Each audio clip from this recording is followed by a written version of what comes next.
Coucou la team Ponycorn. Alors, je vous retrouve dans une nouvelle vidéo longue justement pour faire un petit peu suite à la vidéo que j'avais postée il y a quelques semaines.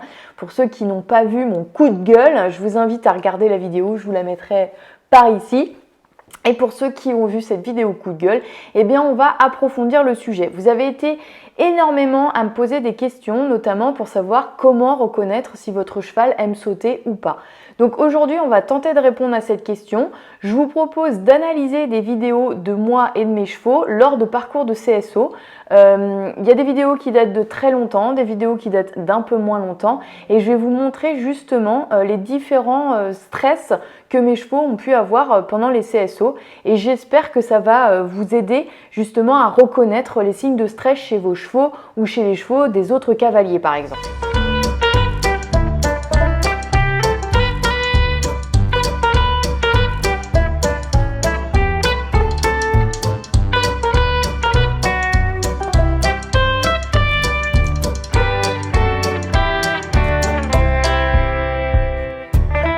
Pour remettre les pendules à l'heure, un cheval qui charge n'est pas un cheval qui aime sauter.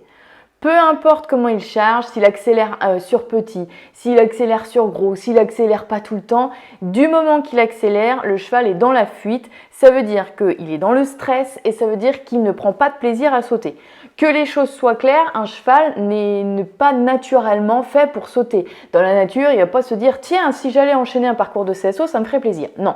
Le but et notre but de cavalier et de propriétaire de chevaux, c'est lui donner envie de sauter en lui apprenant de manière la plus simple et la plus éthologique possible à sauter dans le calme, en prenant du plaisir. Comment fait-on? Eh bien, en le récompensant, en lui montrant que sa zone de confort est l'obstacle en fait. Une fois qu'on a réussi à conditionner un cheval de cette manière-là, généralement, vos chevaux vont sauter dans le calme et dans le relâchement. C'est-à-dire qu'ils vont garder la même cadence avant l'obstacle, au moment de la phase du saut et derrière l'obstacle. Si votre cheval ne change pas de cadence, qu'il est très relâché, qu'il arrondit son dos et qu'il a l'encolure un petit peu basse, eh bien là, vous avez un cheval qui est dans le relâchement.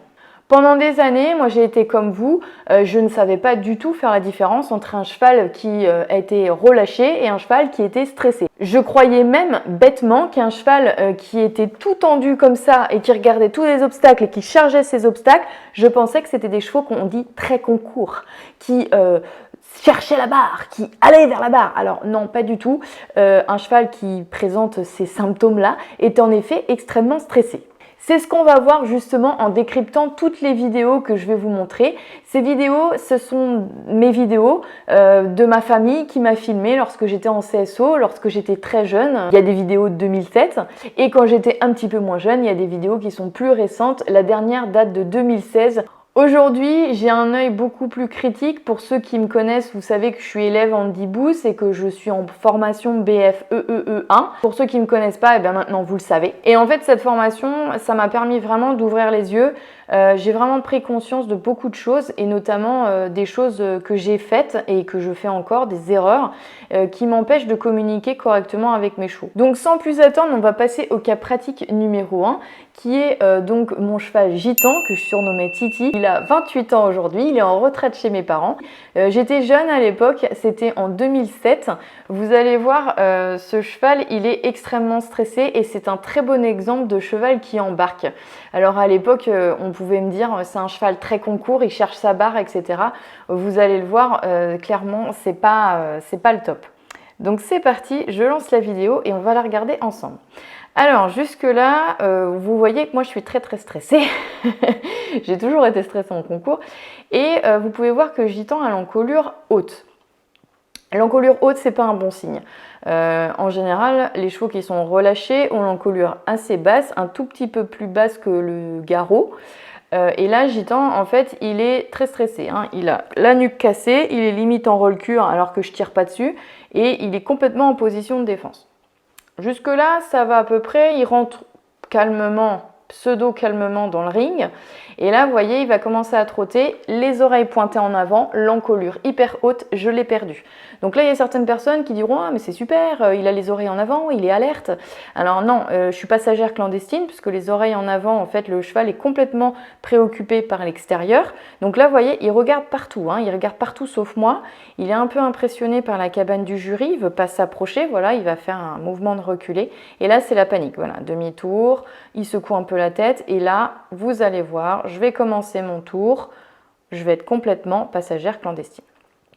Gitan, c'est un cheval qui manifestait son stress par charger, embarquer. Il s'arrêtait jamais. C'était un cheval inarrêtable. Hein, je pouvais sauter n'importe quoi qui s'arrêtait jamais.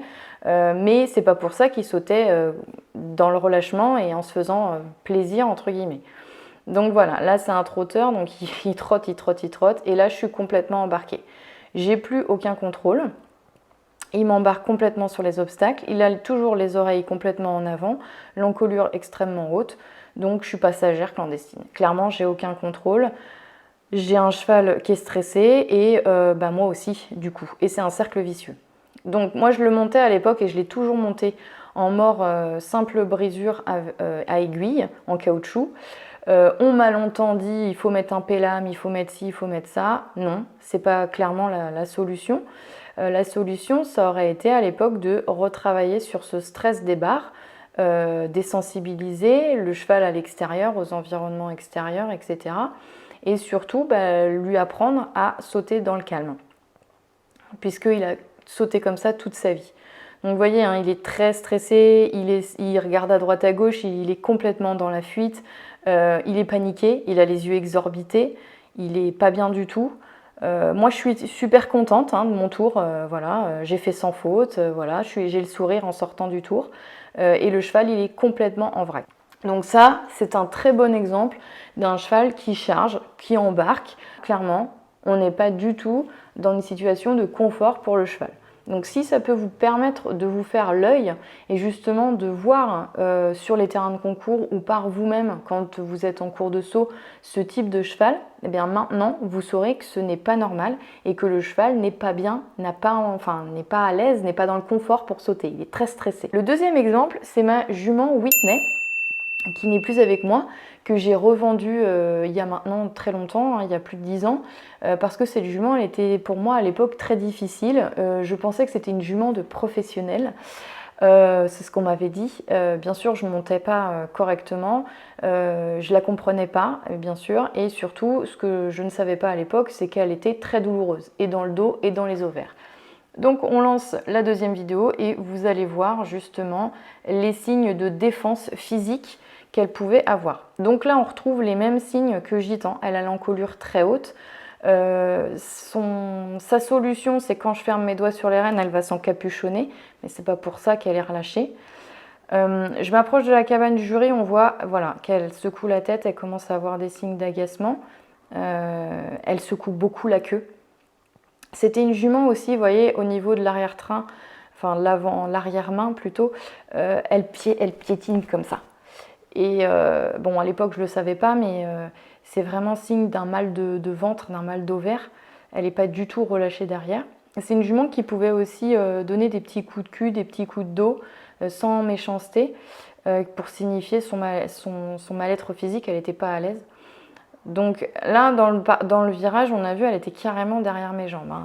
Elle a les oreilles en arrière, elle est mécontente. Donc les oreilles en avant tout à l'heure de Gitan et les oreilles plaquées en arrière, c'est pas bon signe non plus. Je me trompe de parcours en plus.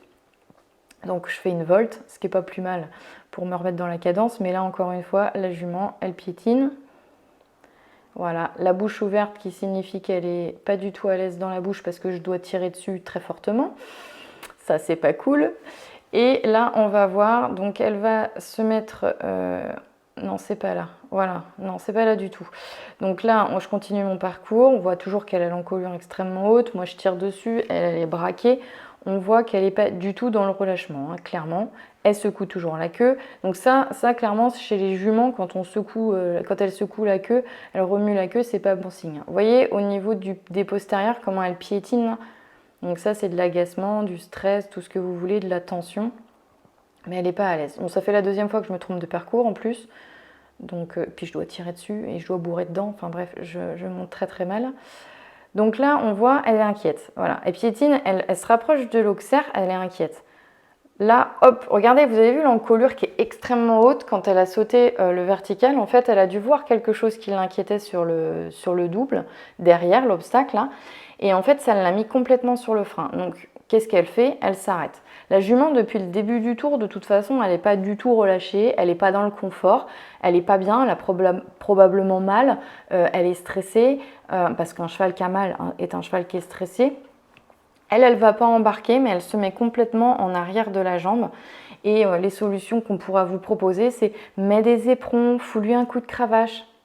Et encore une fois, ce n'est pas la bonne solution. La bonne solution à l'époque, ça aurait été que je la travaille à pied, que je la soigne au niveau des ovaires notamment. Donc là, voilà, elle recommence. Hein, la pauvre, elle est pas bien, elle saute très mal. Je préfère arrêter, ce qui est une bonne chose. Mais donc voilà, les solutions que j'aurais dû adopter avec Whitney à l'époque, eh bien, ça aurait été justement de trouver la cause de son mal-être, notamment les ovaires. Ensuite, de lui apprendre à sauter dans le confort et dans le relâchement. C'est une jument qui a toujours refusé, s'est arrêtée, foyer de la queue. Elle donnait des coups de dos, des coups de cul, ce qui m'a valu des accidents pas possibles parce qu'elle me faisait des piles de ouf. Donc voilà, ce message aujourd'hui dans cette vidéo, c'est un petit peu pour vous dire que non seulement vos chevaux ne sont pas dans le confort, c'est clair, mais en plus, ils ont un vrai mal-être. Ils sont pas bien, ils ont probablement mal physiquement ou mal mentalement et malheureusement ça peut conduire à des accidents, autant pour vos chevaux que pour vous. Moi ça m'a valu cette histoire de Whitney, de faire un séjour à l'hôpital et d'avoir une jambe cassée parce qu'elle m'a fait un soleil sur un obstacle et ça aurait pu être beaucoup plus grave et pour elle et pour moi. Il y a des solutions qui sont très simples mais qui prennent du temps puisqu'il faut travailler les chevaux et cette solution, on peut la trouver dans l'équitation éthologique notamment. Moi, j'ai trouvé les solutions trop tard pour Whitney, mais je les ai trouvées avec l'équitation éthologique. Ça me fait super mal au cœur en fait de voir ces vidéos parce que à l'époque, en fait, j'avais pas du tout conscience que mes chevaux étaient dans détresse, que ce soit mentale ou physique. Et il y a énormément de cavaliers dans cette position aujourd'hui. Je le vois bien à mon boulot, je suis ma sœur équin et je le vois aussi dans les vidéos sur les réseaux. C'est la non-connaissance qui crée en fait des situations de stress, de mal-être des animaux et des humains et c'est très triste. Donc c'est vrai que étudier en fait le comportement équin, la communication équine, c'est-à-dire entre eux, comment ils communiquent, comment ils expriment leur mal-être, leur bien-être, etc. Déjà ne serait-ce que de savoir ça pour vous, ça peut vous donner plein de réponses. Et vous allez dire, ouais, elle est toujours à dire équitation éthologique, équitation éthologique. Oui, parce que l'équitation éthologique, par définition, en fait, se base justement sur l'étude du comportement animal équin. Enfin, essaie du moins. Donc c'est pour ça que l'équitation éthologique, pour moi, c'est une des clés puisque ça va vous permettre de comprendre votre cheval, tout simplement. Et si vous connaissez et vous communiquez avec votre cheval correctement, eh bien, il n'y a pas de raison que ça se passe mal, tout simplement. On va voir une dernière vidéo qui est une vidéo de Zozo. Et donc, c'est une vidéo de 2016 qui est, c'était à l'époque, j'étais à Saumur. Ben là encore, vous allez voir des signes de stress et de mal-être physique. Alors vous allez voir déjà, ça commence bien, il n'est pas du tout bien, il secoue la tête, il tire la langue, donc il n'est pas bien. Clairement, avant de partir sur le tour, il exprime des sensations, il exprime quelque chose où il n'est pas bien physiquement. Donc les solutions, certains vont vous dire, il faut lui fermer la bouche, il faut lui mettre un mort plus fort, un anti-passe-langue, etc. Non, clairement, c'est encore pas la solution. La solution, c'est de régler le problème physique avant de traiter la conséquence, les gars. Donc là, c'est intéressant parce qu'il fait un crottin. On dit cheval qui chie, cheval qui réfléchit, pas du tout. Cheval qui chie dit cheval stressé. Plus vous avez de crottin, plus votre cheval est stressé. Donc là, le cheval, en plein dans le parcours, me fait un crottin, il est complètement méga stressé. Il lève la tête, oh là là, voilà, en plus je reste le cul dans la brouette, le cheval est pas bien physiquement et en plus il est stressé.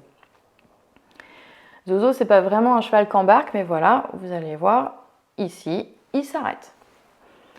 Ce qui est tout à fait normal. Depuis le début du tour, ça se passe pas bien. Il n'est pas bien physiquement, il est stressé, je monte comme une quiche, ce qui fait que ça n'aide pas.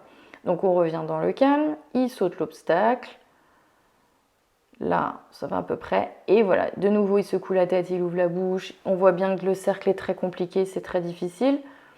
Et il s'arrête de nouveau.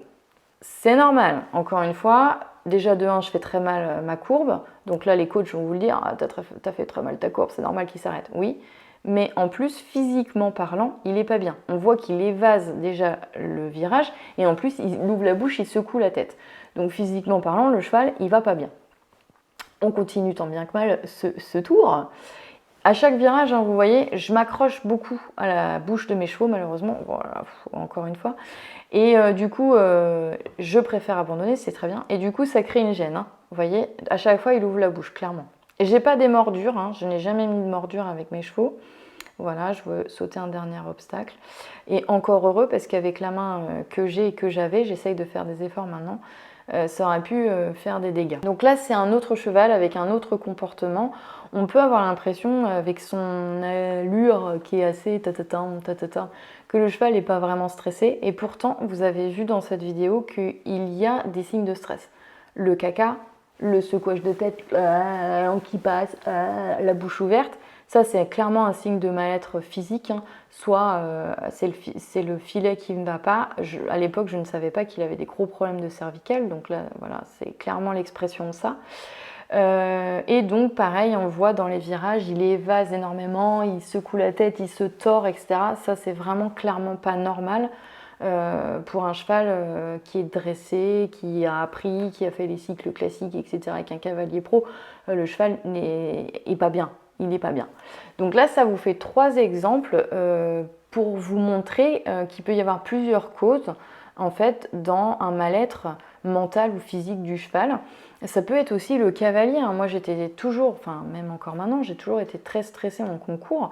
Et du coup, le fait de véhiculer le stress à votre cheval peut créer une sensation d'inconfort et de stress à votre cheval, tout simplement.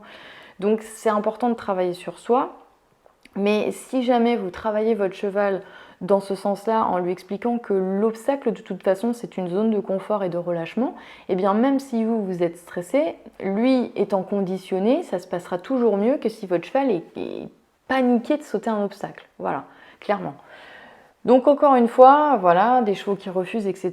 Certains vont vous dire, il faut lui foutre un coup de cravache, il faut mettre des éperons, nanani, nanana. Non, encore une fois, traiter la conséquence de cette façon-là, ça n'a aucun intérêt et c'est surtout pas communiquer correctement avec son cheval. C'est lui imposer, voire le défoncer pour qu'il fasse ce que vous avez envie, vous. Donc le but en fait de cette vidéo, c'est que vous puissiez reconnaître des signes de stress, des signes de mal-être physique chez votre cheval qui saute et vous donner la solution qui est de vous rapprocher d'un coach en équitation éthologique, de faire des stages, de vous intéresser justement à l'équitation éthologique via des livres, via des formations. Il existe des formations en ligne comme moi je fais chez Andy Booth par exemple, qui vont vous permettre de mieux connaître le cheval et de mieux appréhender en fait différents soucis, problèmes que vous avez et même les régler en fait.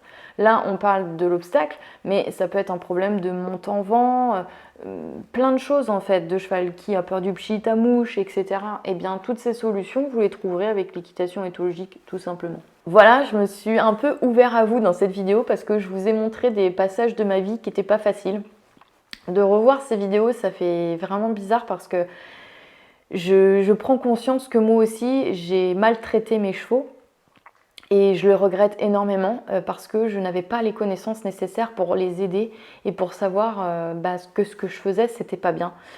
Aujourd'hui, je commence à avoir des connaissances et je commence à comprendre mes chevaux, à pouvoir communiquer avec eux, à les mettre dans un bien-être, dans un relâchement au niveau du travail et ça, c'est chouette. Donc j'espère que vous aussi, en regardant cette vidéo, vous allez avoir envie de réussir à communiquer avec votre cheval et que ça se passe mieux avec votre cheval, de régler vos problèmes à cheval.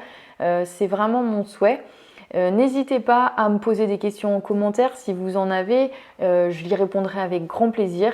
En attendant, je vous fais de très gros bisous et pour ceux qui ont envie de s'éclater, je vous conseille de vous abonner à la chaîne puisqu'on fait pas que des vidéos sérieuses, on fait aussi plein de conneries. Allez, ciao la team Ponycorn!